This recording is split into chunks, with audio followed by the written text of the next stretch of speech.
So why do bad things happen to good people? Often I do a lot of work around mental health now, and that's a ruminating question that a lot of my patients, clients, friends, whatever you want to call it, kind of get stuck in that loop. Like, why did this happen to me?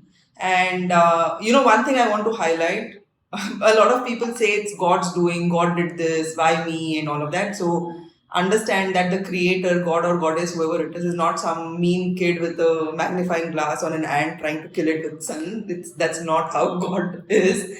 But why do bad things happen to good people? What I have learned so far is because it's a lack of boundaries. Because you probably don't know what is really important for you, what is non-negotiable, what are the things you want to say yes to, what are the things that you clearly want to say no to. You are not clear about that, and that's why you are unable to communicate that with people, and that's why people's garbage kind of comes into your life and bad things happen to you. Of course, I'm not talking about death or of a loved one or that kind of a grief. That's a completely different subject.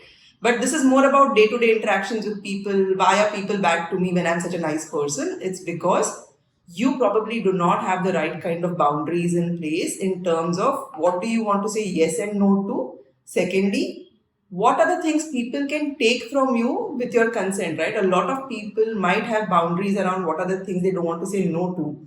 I personally had an issue with this. I'm a generous person by nature. I give. And then sometimes I forget that someone might just, take things without asking me, like things that are really important to me that I have carefully, lovingly kind of brought into my reality.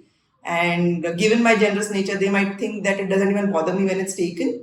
And at some level, it causes me pain. And, I looked at this and I realized this happens at a much larger scale to many people where because of a lack of defined boundaries, they end up in some level of pain. And that's why sometimes bad things happen to good people. So understand how to define your boundaries, and that should be enough for you.